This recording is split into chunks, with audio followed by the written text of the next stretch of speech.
자, 여러분들 오늘도 수업 진행해 보도록 하겠습니다. 오늘 영상에서 다룰 교과서는 어디냐면요. 교과서 243쪽입니다. 여러분 243이고 학습지는 131쪽을 펼쳐보세요. 학습지는 131쪽을 펼쳐주시길 바라겠습니다. 앞에 한번 봐보도록 해보죠. 오늘 배운 내용은 대한민국 정부 수립 중에서도 이제는 드디어 완성이 됩니다. 완성이 되고 그리고 나서 해결된 문제들에 대해서 한번 파악해 보도록 하겠습니다. 우리 저번 영상에서 배웠던 주제가 떠오르나요, 여러분들? 어떤 주제가 떠오르나요?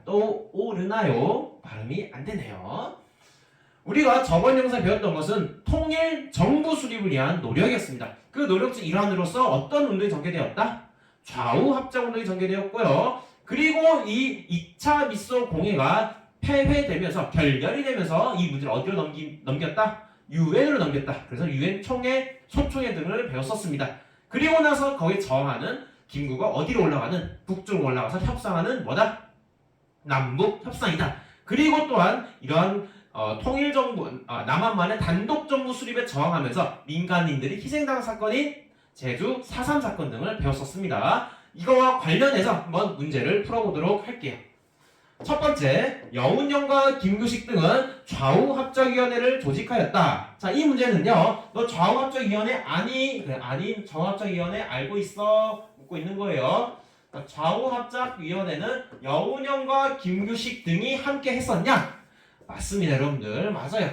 이거하고 헷갈리면 안 됩니다. 여운형과 안재홍이 함께 한 게 있었어요. 여운형과 안재홍이 함께 한 건 뭐다? 건국이 아니죠. 광복 직후에 활동했던 조선 건국 준비위원회였다라는 거죠, 여러분들. 조선 건국 준비위원회.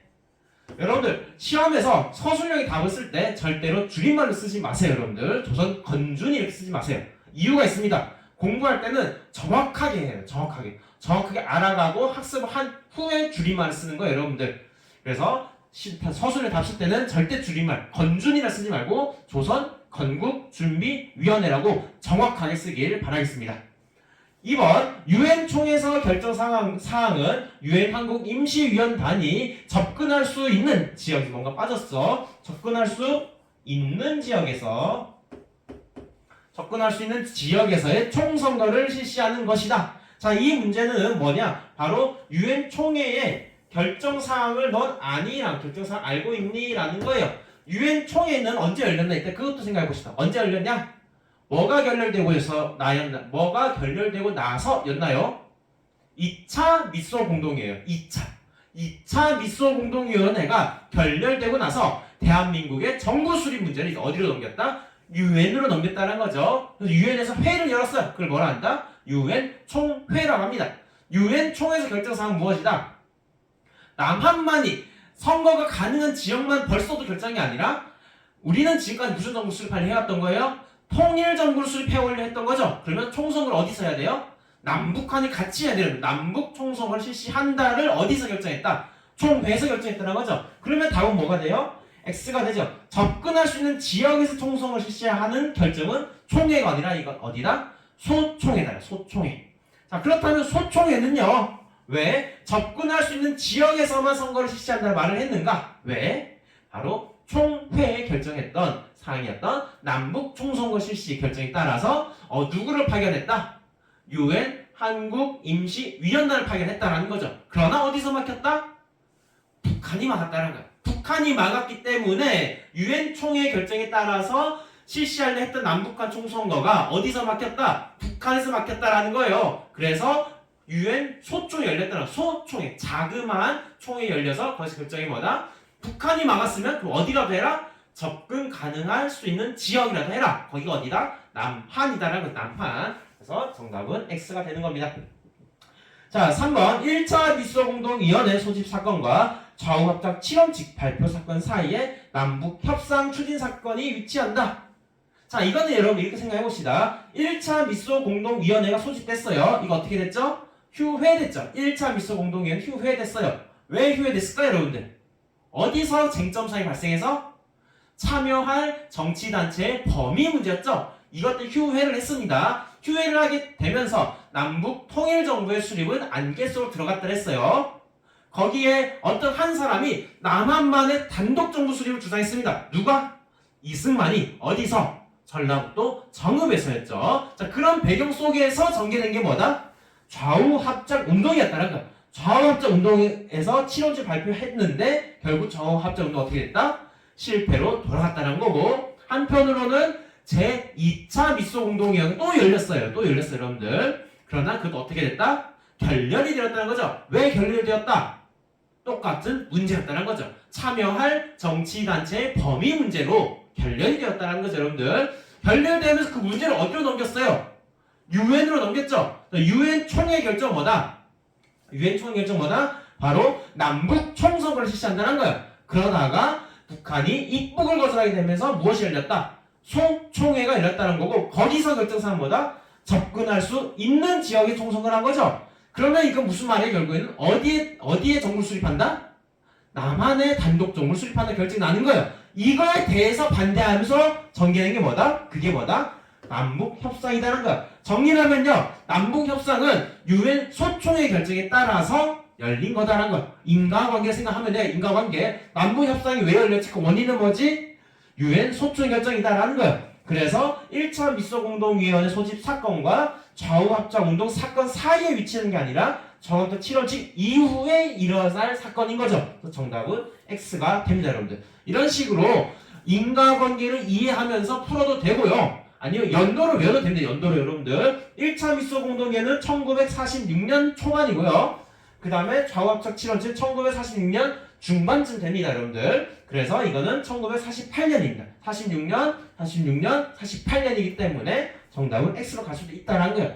연도도 외워도 좋지만 인과관계를 생각하면서 접근해도 좋습니다, 여러분들. 자, 그 다음 문제는 이제 수능과 한능검을 통해서 확인해 보도록 하겠습니다. 첫 번째, 가 인물을 묻고 있네요. 자, 사진을 봐보도록 하겠습니다. 사진 딱 봐도 알겠죠? 선생님 많이 보여줬죠? 누구죠? 여운형인데 한번 다른 힌트들도 찾아가 보도록 하겠습니다. 가는 3.1운동에 관여한 신한 청년당을 조직하였다. 모르겠어요. 우리 배웠나 싶죠? 대한민국 임시정부 외무부 차장 역임을 했다고 이런 거 했대요. 몰라요, 우리.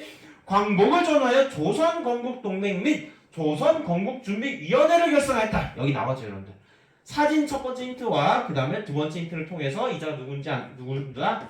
여운형이라는 거죠. 여운형과 관련된 거 찾아보겠습니다. 1번 삼공유사를 저술하였다. 이거 고려시대입니다. 고려시대 1년이라는 승려입니다. 1년의 승려. 2번 위화동의 군을 단행하였다. 고려 말에 있던 장수입니다. 조선을 만든 누구? 이성계형입니다. 3번 수산사 결사를 제청하였다. 우리 이거 배웠어요. 기억 안 나지, 여러분들? 이건 누구냐? 바로 진울이라는 승려입니다. 진울이라는 승려. 진울.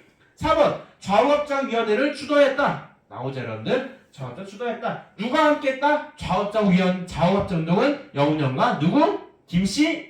김규식이죠, 여러분들? 그렇죠. 5번 안 보이네요. 남한만의 단독정부 수립을 주장하였다. 누굴까요? 남한만의 단독정부? 리승만이요. 이승만, 승만이 형이죠. 자, 다봉에서 4번이 됩니다. 자, 가시기에 있었던 사실로 옳은 것은 신문을 보니 며칠 전 정읍에서 이승만이 단독정부 수립을 발언했다네. 무슨 사건이야 이게? 정읍 사건이죠. 정읍 사건.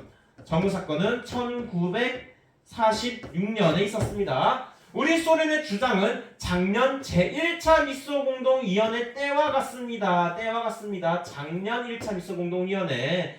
신탁도 반대 단체를 제외하는 건 부당하다고 생각합니다. 지금 이 나라 어디에 여러분들 이게? 미국과 소련이 모여서 뭘 하고 있는 거죠? 공동위원회를 하고 있는 거죠, 여러분들. 공동위원회를 열고 있는 거예요. 자, 미소공동위원회인데 이게 몇 차일까요? 1차 했다잖아. 그러면 2차 미소공동위원회고 작년이래요, 작년. 그러면 이때 해는 몇 해일까요, 여러분들? 1947년이죠.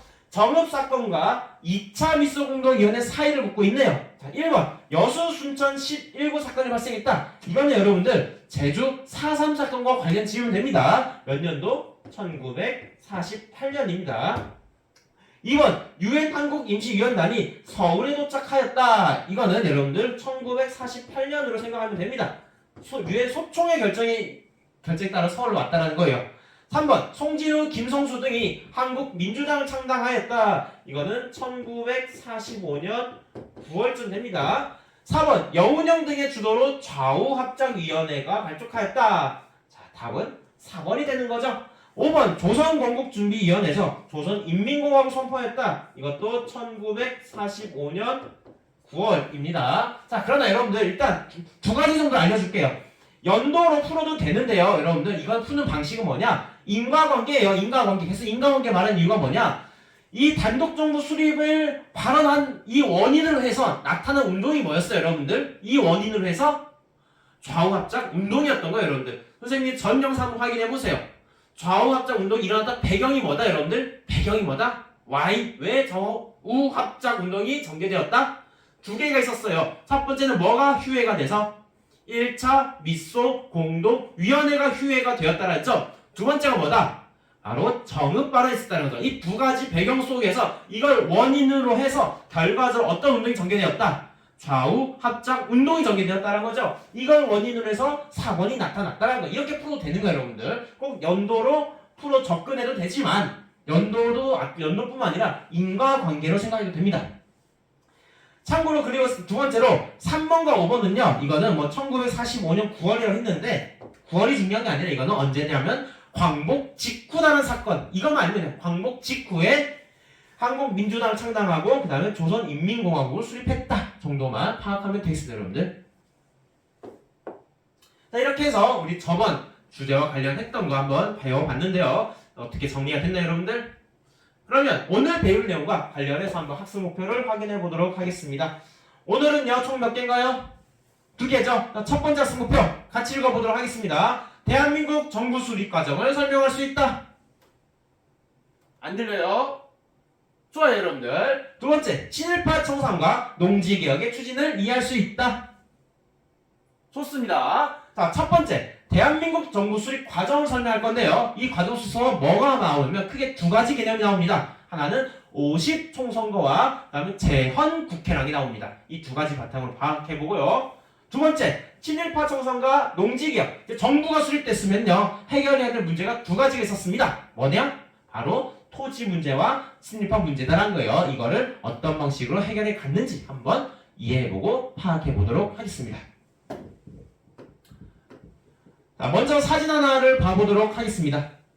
자, 사진 보면 뭐가 보이나요, 여러분들? 총선거 5월 10일이라고 적혀있죠? 5월 10일, 총선거 5월 10일. 이게 몇 년이냐면 1948년입니다. 우리나라에서 열린 최초의 국회의원을 뽑는 선거입니다. 여러분 참고로 총선 올해도 이번에도 여러분들 지금 살아간 이 시대도 총선을 많이 써요. 총선은 뭐냐면 국회의원을 뽑는 선거를 말합니다. 국회의원 선출을 말하는 거예요. 총선은요. 반면에 대통령을 뽑는 걸 뭐냐면 대선이요. 대통령 선출은 대선이라고 부릅니다, 여러분들. 총선과 대선은 약간 좀 구분해서 생각을 해봐야 합니다, 여러분들. 그렇다면 총선거, 50 총선거가 왜 일어났는가? Why? 그 배경은 뭐냐면요. 여러분들 저번에 배운 걸 또 떠올려봐야 합니다. 남한만에 단독 선거를 실시해라. 접근 가능한 지역에서라도 총선거를 실시해라는 결정이 뭐였죠? 그렇죠. UN 소총회의 결정이다라는 UN 소총회의 결정. UN 소총회 1948년 UN 소총회 1948년에 있었던 UN 소총회의 결정 때문이 일어난 거죠. 이 결정에 의해서 1948년 5월 10일 남북한이 아니죠. 남한만이라도 총선거가 실시가 됩니다. 그 내용은 뭐냐? What 내용? 무슨 내용이냐? 첫 번째, 최초의 민주적 선거라는 최초의 민주적 선거라는 겁니다. 민주적이라는 건 뭐냐? 4대 원칙 있죠. 비밀, 보통, 직접, 그리고 뭐죠? 비밀, 보통, 직접, 평등의 원칙이라는 거. 평등의 원칙에 따라서 실시된 선거라는 거예요. 계급에 구애받지 않고 성별에 구애받지 않고 나이에 구애받지 않고 21세, 그러니까 20세 이상이면 남녀 누구나 투표를 할 수 있는 최초의 민주적 선거다라는 거예요. 그러나 한 세력이 참여하지 않습니다.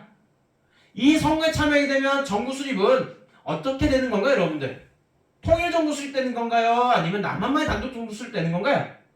그쵸? 이 선거가 실시된 거는 뭐다? 바로 유엔 소총에서 접근 가능한 지역에서 총선하라고 했잖아요. 그거에 따르면 이 선거에 참여하게 되면 남북 통일 정부 수립되는 게 아니라는 거예요. 그러면 여기 누가 참여하지 않는다?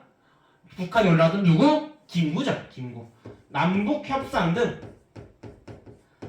협상에 참여했던 김구나 김규식은 여기에 참여하지 않습니다. 그 외에도 좌익계열이나 중도 세력도 여기에 참여하지 않고 뿐만 아니라 지금 1948년 5월 10일이면 제주도에 무슨 일이 있을 때예요? 바로 제주 4.3 사건이 있는 상황인 거죠. 4월 3일부터 진압이 진압되고 있는 상황인 거죠. 그래서 제주도는 선거가 실시되지 않았습니다. 이런 상황, 이런 내용을 갖고 있다는 거. 이런 상황임에도 불구하고 투표를 통해서 국회의원들이 뽑혔습니다. 우리 그 국회를 뭐라 부르냐면 재헌국회입니다. 여러분들 재헌국회. 그냥 국회가 아니에요. 여러분들 구분을 해야 됩니다. 재헌국회랍니다. 재헌국회는요 말 그대로 헌법을 만들기 위해서 만든 거예요. 그래서 임기가 2년밖에 안 됩니다. 임기가 2년. 오늘날 국회의원 임기가 몇 년인지 아세요? 4년입니다. 4년인데 여기는 2년이에요. 재헌국회는 임기 2년에 활동을 하게 됩니다. 자, 이렇게 재헌국회가 구성됐어요. 이렇게 구성됩니다. 이렇게. 자, 보면 뭐 많은데 여러분들 이거를 활용한 방법은 뭐냐? 바로 이러한 단체들을 보이면서 이거는 무슨 국회다? 아, 이게 재헌국회를 보여주는구나. 재헌국회를 보여주는구나. 이해를 하면 돼요, 여러분들. 이거 하나 외울 필요 없어요, 여러분들. 그냥 이런 걸 보면서 200석 중에서 대한 독립축선 국민회, 한국민주당 등이 있는 이 모습은 무슨 시기다? 재헌국회 시기다라는 걸 파악이 중요합니다. 자, 그러면 재헌국회는요 무슨 활동을 했는가? 다음 크게 두 가지 활동을 하게 됩니다. 먼저 이거와 이걸 하게 됩니다. 자, 뭐가 보이나요, 여러분들? 국이 보이죠? 국이 호 하고 있습니다. 이게 뭐예요? 국호죠. 바로 국호를 제정하는 게 첫 번째 역할입니다. 국호 제정. 국호는 원래 있는가? 여러 가지 오고 갔는데 가장 대표적인 게 오늘로 불리는 대한민국을 국호로 정했다는 거고, 두 번째 이게 뭘 말했냐면 여러분들 7월 17일을 말합니다. 7월 17일 무슨 날이게요? 재헌절이죠. 재헌절이 무슨 날이에요, 여러분들? 재헌절이 무슨 날이에요? 헌법이 만들어진 날이죠. 그래서 두 번째 역할은 뭐냐? 헌법 제정이에요. 정리를 하면요, 여러분들. 재헌국회 역할은 총 몇 개다? 두 가지다. 첫 번째 역할은 뭐다? 국호를 정하고요. 두 번째가 뭐다? 헌법을 제정하는 거다라는 거예요. 자, 헌법을 제정했습니다. 이게 바로 재헌 헌법의 내용입니다. 위에는 전문이고요. 그러니까 제일 앞에 있는 거 전문이고, 아래에 있는 거는 각 주요 조항들을 담은 겁니다. 자, 각 빈칸들을 보면 여러분 수업 됐어요. 1번 대한민국은 뭐다? 대한민국의 정체성을, 대한민국 캐릭터를 부여했어. 어떤 캐릭터? 민주공화정이다. 민주공화정. 대한민국은 민주공화국이다. 그리고 모든 국민은 교육을 어떻게? 균등하게 하고 비용은 어떻게 한다? 무상으로 한다라는 거죠. 농지는 농민에게 분배하며 그 분배의 방법, 소유한도, 소유권의 내용과 한계는 법률로서 정한다. 이게 나중에 보게 될 거예요. 87항 중요한 운수, 통신, 금융, 보험, 전기, 수리, 수도 및 공공성을 가진 기업은 국영 또는 공영으로 한다라고 결정하게 됩니다. 마지막, 이 헌법을 제정한 국회는 악질적인 반민족 행위를 처벌하는 특별법을 제정할 수 있다. 나중에 또 보게 될 거예요. 자, 그럼 이 국회는 뭘까요, 여러분들? 이 헌법을 제정한 국회는 뭘까요? 말했나요? 네, 잘 들렸어요, 여러분들. 잘 들렸어요. 이 국회는 뭐냐? 재헌국회죠. 이게 재헌국회. 지금 이 헌법이 뭔데요, 여러분들? 이 헌법이 뭔데요? 재헌헌법이에요. 재헌헌법을 만드는 곳이 어디였다? 제헌국회다라는 거죠. 그래서 이 국회는 제헌국회를 말합니다. 자, 여기서 보면 우리 하나 좀 떠올려볼 게 있습니다. 이랑 대한민국은 민주공화국이다 말고도 이 사이에 뭐가 있냐면요, 보통선거를 실시한다, 이런 내용 들어가 있어요, 여러분들. 자, 이거 하나 떠올려보고요. 그 다음에 모든 국민은 교육을 균등하게 한대요. 자, 87번. 모든 기업들, 이런 기업, 경제적 이익을 어떻게? 국영 또는 공영, 즉 모두를 위한 국가 기업을 한다는 거. 개인의 이익을 얻기 위한 게 아니라 모두가 균등한 경제적 이익을 얻기 위해 국영, 공영을 한대요. 뭐가 떠오르지 않나요, 여러분들? 뭐가 떠오르지 않나요? 세계를 균등하게 한다. 그게 뭐였죠? 세계를 균등하게 하는 거. 바로 삼균주의죠. 삼균주의죠. 삼균주의가 누가 말할게요? 조심이다. 조소앙이었죠. 이 삼균주의를 바탕으로 건국강령 발표했어요. 거기가 어디였어요? 대한민국 임시정부죠. 어디 있을 때? 충칭, 상하이, 어디? 충칭이 있었을 때 임시정부가 이 삼균주의를 바탕으로 건국강령을 썼다라는 거죠. 임시정부가. 그래서 건국강령 이 삼균주의에 따르면 크게 세 가지였습니다.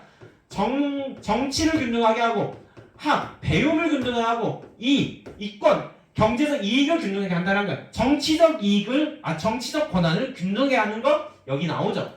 정치적으로 모두 다 정치에 참여할 수 있게, 모두 다 선거에 참여할 수 있도록 이 헌법에 들어갔고, 2번 학권을 균등하게 한다. 모두가 배울 수 있도록 모두에게 균등한 배움의 기회를 제공할 수 있도록 한다라는 학권은 여기에 반영되었고, 그 다음에 경제적 이익을 균등하게 한다. 어디에? 여기에 반영되어 있죠, 여러분들. 이걸 통해서 우리는 뭐 하나 떠올릴 수 있을 것 같아요. 뭘 떠올리십니까? 이 헌법은, 이 정부는 뭘 계승했다? 명확하게 여기 나타나 있죠. 기미 3.1운동으로 대한민국을 건립하여 세계에 선포한 위대한 독립정신을 계승하여 이제 민주독립국가를 재건함에 있어서, 자, 이걸 뭘 의미할까요? 그래서 이거는 뭘 계승했다? 바로 대한민국 임시정부의 법통을 계승했다라는 걸 의미합니다. 자, 한번 이거 풀이를 해볼게요. 기미 3.1운동, 이게 말 그대로 3.1운동입니다. 1919년에 있던 3.1운동 말합니다. 3.1운동을 대한민국을 건립했대요. 이 대한민국은 뭐예요, 여러분들? 3.1운동이 만들어진 뭐였어요? 임시정부죠. 이게 임시정부 말합니다. 상하이에 있는 대한민국 임시정부를 건립하여 세계에 선포한 위대한 독립정신을 계승하여 이제 민주독립국가를 재건했대요. 이 재건한 국가가 뭐예요? 이게 지금의 대한민국을 말하는 지금의 대한민국을 재건했대요. 어디를 계승해서? 이 대한민국의 정신을 계승해서 바로 대한민국 임시정부의 법통을 계승했다는 걸 알 수 있는 거고, 이건 또 확실하게 보여주는 게 여기 있는 조항들이란 거죠.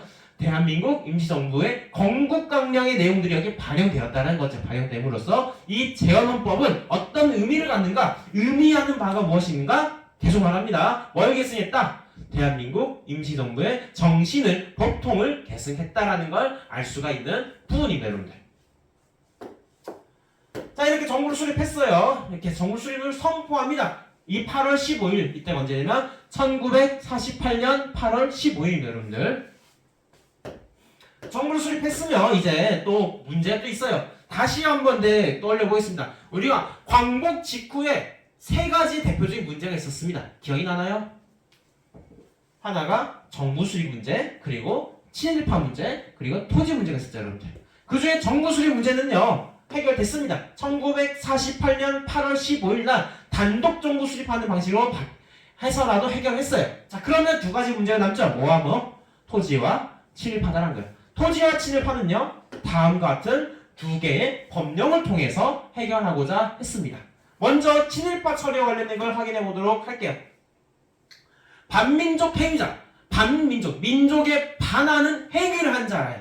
민족에 반하는 자, 그 자들 누구예요? 친일파죠. 친일파의 좀 고급스러운 표현은 반민족 행위자입니다. 이들을 처벌하기 위한 법 내용입니다. 법 내용이에요. 이게 법이에요. 법 내용. 법령을 보면 이런 자들을 친일파로 규정했어요. 일제 자기를 받고 밀정 행위를 하고 악질적인 행위를 하고, 그 다음에 민족 정신과 신념을 배반하면서 침략 전쟁에 협력한 자들을 친일파라고 규정했습니다.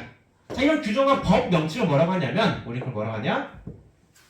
그 법 명칭을 반민족 행위 처벌법이라는 반민족 행위 처벌법이라고 어디서 만들었다? 제헌국회에서 만들었다는 거예요. 제헌국회에서 만들었어요. 반민족 행위 처벌법은 제헌국회에서 만들었고요. 이 법에 따라서 운영할 기구를 설치하게 됩니다. 기구, 위원회를 설치하게 됩니다. 그 위원회 명칭이 뭐라 한다?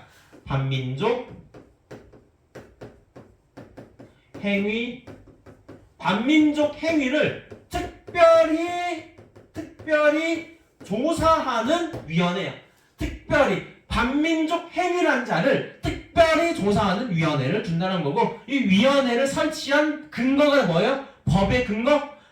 행위 처벌법이란 거죠. 이 법의 근거로 해서 만들어진 기구가 뭐다?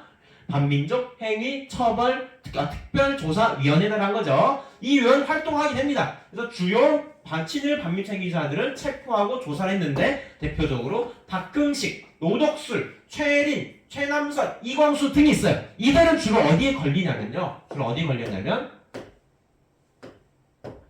여기에 걸립니다. 여기. 종교, 사회, 문화, 경제 등 신념을 배반하고 침략주의에 협력한 거에 걸리게 됩니다. 종교, 사회, 문화, 경제, 기타 각 부분에서 하면서 당연히 일제 자기도 받기도 했어요. 그래서 다 걸려요. 자, 그러면 한번 보면 이 박흥식이라는 사람은 경제 부분에서 침략 전쟁을 협력했습니다. 뭘 하냐면 무기를 지원했다는 거고, 노덕술 이 사람은 우리 독립행위에 방해를 했습니다. 어떤 방해를 하게 되냐면 고문이죠. 고문. 독립운동가들 고문을 했다는 거고, 최린, 최남선, 이광수 이분들은 대부분 문화 측면에서 활동하게 됩니다. 문화 측면에서 민족 개조론을 말하면서 또한 침략전쟁을 미화하는 글들을 쓰면서 침략주의를 협력하고 지원하는데 이런 모습을 보이게 된다는 거고, 이런 걸 법에 걸려서 이제 조사를 받게 되는데, 이들이 과연 처벌을 제대로 받았는가? 1949년 1월 달에 이승만 대통령이 갑자기 이런 걸 발표하게 됩니다. 우리가 건국 초창에, 이거 초창 오타 아닙니다. 오타 아니에요. 초창에 앉아서 앞으로 세울 사업에 더욱 노력해야 할 것이요. 지난날에 구해되어 앞날에 장해되는 것보다, 이것도 오타 아닙니다. 장해되는 것보다 국가의 기강을 밝히기에 표준을 두어야 할 것이니, 또 증거가 불충분한 경우에는 관대한 편이 가혹한 형벌보다 동족을 애호하는 도리가 될 것이다 라고 말하고 있어요. 무슨 말이 한마디로 여러분들? 봐주자래. 봐주자. 왜 봐주자? 앞으로 세울 사업이 넘쳐나는데, 지금 정부 수립된 지 얼마 되지도 않았는데 할 일이 산더미처럼 쌓여있는데 왜 계속 과거를 들춰있냐는, 계속 과거를 왜 계속 들추냐는 거예요. 이들을 이제 풀어줘라는 거예요. 이런 담화를 발표하게 되면서 이 반민족 행위를 조사하는 활동을 방해하는 사건들이 두 가지 발생한다. 방해하는 사건이 두 가지가 나타나게 됩니다. 그 두 가지가 뭐냐? 먼저 국회 뿌락치 사건이 발생하게 됩니다. 뿌락치가 뭔지 아세요, 여러분들? 뿌락치는 여러분들 스파이만 스파이. 국회에 스파이가 있다는, 어디 스파이? 어디 나라 스파이? 바로 북한. 북한 빨갱이 스파이가 어디 있다? 국회에 있다라고 거짓 선동하면서 국회의원들을 잡아간 사건입니다. 이때 국회의원 대부분 반민족 행위 특별조사위원회 활동하고 있던 국회의원들이 대부분이었어요. 그 와중에 반민족 행위 특별조사위원회를 습격하는 사건이 발생하게 됩니다. 반민특위 습격 사건이고 발생하게 됩니다. 자, 이런 사건을 바탕으로 해서 처벌법이 개정되고 결국 1949년, 즉 1년 동안만, 원래 2년인데 1년 동안만 활동하게 되고 활동을 끝나게 됩니다. 그래서 우리 친일파에 대한 문제 해결은 제대로 해결되지 않았다는 거예요, 여러분들. 자, 그 다음 문제 뭐가 있죠? 바로 토지 문제입니다. 한번 이 그래프를 하나 봐보도록 하겠습니다. 보면 크게 세 가지를 말하고 있죠. 농지, 전체 농지 면적과 그리고 자작지와 소작지가 말하고 있네요. 자작지와 소작지를 구분할 수 있나요? 이제 할 수 있어야 돼요, 여러분들. 이제 할 수 있어야 돼요. 자작지는 뭐예요? 농민, 자기 토지를 자기가 경작하는 사람이에요. 반면 소작지는 뭐예요? 자기 토지가 아니라 남의 토지를 경작하는 땅을 말하는 거죠. 자작지는 자기 토지를 자기가 경작하는 토지고 그를 자작농이라 부르죠. 하는 사람을. 남의 토지를 빌려서 경작하는 사람을 소작농이라 부르죠. 자 보면 자작지가 어떻게 되고 있어요? 이때를 기점으로 올라가고 있고 소작지는 어떻게 되고 있어요? 이렇게 좀 줄어들고 있죠 여러분들. 자 이런 모습으로 이런 결과를 보이게 된 이유는 뭐냐? 결과된 이유는 뭐냐? 뭘 실시해서 그렇다? 농지개혁을 실시해서 그렇다는 거예요. 이 농지개혁이 실시하기 위한 법을 만들게 됩니다. 법을 만들게 되려 우리는 그거를 농지개혁법이라고 합니다. 농지개혁법이라고 하고 이게 농지개혁법의 내용입니다. 내용이에요. 정부가 매수한다. 이런 토지들을 한도를 초과 부분의 농지 말합니다. 그렇다면 이런 농지개혁을 왜 실시하게 되었는가? 당연히 농지개혁 해야 될 당연한 이유도 있지만 또 다른 이유가 있습니다. 바로 북한에서 가장 먼저 토지개혁을 실시했다는 거예요. 북한에서의 토지개혁을 실시했다는 토지개혁을 실시했다. 1946년에 아주 일찍 실시했다는 거예요. 이런 배경 속에서 농지개혁이 실시됩니다. 농지개혁은 어떻게 진행되었는가? 첫 번째, 대원칙이 있습니다. 농지개혁 실시 원칙은요, 돈 주고 사고 돈 주고 팝니다. 이걸 우리는 유상 매입, 유상 분배라는 대원칙 아래에서 이 대원칙 아래에서 농지개혁이 실시가 됩니다. 매입하는 대상 뭐냐? 매입 대상. 무엇을 매입할까? 무엇을 매입할까? 매입 대상 뭐냐? 농지입니다. 농지. 농지와 토지의 차이 아시나요? 토지는요, 모든 땅을 다 말합니다. 우리가 밟고 있는 모든 땅을 말하는 거예요. 이 밟고 있는 모든 땅에는 뭐가 있다? 농사용도 있지만 건물을 세울 수 있는 땅도 있는 거예요. 그 토지라면 그 농지는 뭐겠어요? 건물을 세울 수 있는 땅이 아니라 농업용만 말하는 거예요. 농지. 그래서 농지는 농지인데 어떤 농지? 3정보 이상의 농지만 매입을 대상한다는 거예요. 그렇다면 매입 방법 옆에다 쓸게요. 자, 매입 방법 어떻게 매입하는가? 매입 방법 매수 방법은 뭐냐? 바로 지가증권을 발행해준다는 거예요. 국가가 지주한테서 돈을 주는 게 아니라 그 땅의 가치에 상응하는 증권을 발행해줬고요. 그리고 어떻게 분배하는가? 분배 방법은 농민한테 5년에 거쳐서 사마를 상환하게끔 만들었습니다. 이 상환 아니에요. 상환하게끔 만들었다는 거예요. 그래서 정리를 하면요, 우리 대한민국 정부는요, 수립된 정부는 1949년에 농지개혁법을 만들어서 1950년에 농지개혁을 실시하게 됩니다. 그런데 실시한 배경에는 북한의 토지개혁이 몇 년 일찍 있었다라는 거고 그 외에도 당연히 해야 될 문제였던 거예요. 그렇다면 어떻게 했는가? 그 원칙은 돈 주고 사서 돈 주고 나눠준다라는 거, 돈 받고 나눠준다는 거, 유상매입, 유상분배라는 큰 원칙 아래 무엇을 사들였다? 3정보 이상의 농지를 사들였다라는 거고, 자, 사들일 때 어떻게 how 사들였는가? 바로 직접 현금을 준 게 아니라 그 상응하는 그 가치에 상응하는 뭘 줬다? 지가 증권을 줬다라는 거예요. 지개 아닙니다. 자, 마지막으로 그래서 사들이는 토지를 어떻게 나눠줬는가? 5년 동안 상환하게끔 했다라는 거예요. 그림으로 그리면 이렇게 그릴 수가 있겠죠, 여러분들. 그림을 그리면 정부가 있고요, 지주가 있고요, 소작농이 있겠죠. 정부는 지주로한테 땅을 사드립니다. 매입하게 돼요. 매입은 뭘 매입하게 된다? 3정보 이상의 농지를 매입하게 되죠. 그래서 정부는 뭘 줬다? 그 상응한 대가로 지가 증권을 줬다라는 거죠. 지가 증권에서 땅을 샀어요. 이렇게 토지가 넘어갔어요. 이 토지를 소작농한테 넘겨줍니다. 어떻게? 5년 동안 상환할 수 있도록 분배를 나눠줬다라는 거예요. 자, 소작농은 이제는 자기 땅이 없다가 땅을 받았어요. 이 소작농은 그럼 뭐가 돼요? 이게 뭐가 돼요? 자작농이 되는 거죠. 자기 땅이 생겼어요. 자작농이 되는 거죠. 이 지주는 지주가 아니라 이제는 일반, 이거 생략할게 일단은. 이렇게 말할게. 지주는 이제는 뭐가 되냐면 산업인이 돼요. 산업인. 땅 갖고 있는 사람이 아니라 자기 공장이나 자기 회사를 차린 산업인이 되도록 하는 거예요, 여러분들. 이렇게 설명할 수가 있겠습니다, 여러분들. 그래서 결과를 말하면 지주와 소작농은 어떻게 됐어요? 그럼 지주와 소작농이 그래서 지주 소작제가 소멸이 되었다. 소멸이 되었다는 지주 소작제가 소멸이 되었다는 거죠. 그러나 한계가 있어요. 문제가 있었어요. 개혁 대상 측면에서는 땅이 농지로만 국한이 되었다는 거고, 개혁 방안 측면에서는 지주에 뭐가 가치가 떨어지냐면 지가 증권의 가치가 하락하게 됩니다. 증권이 뭔지 아시죠, 여러분들? 증권은 그 물건 상응하는 가치를 부여한 종이 쪼가리예요. 근데 그 가치가 떨어지면 어떻게 돼요? 그 종이 쪼가리는 아무 의미가 없게 됩니다.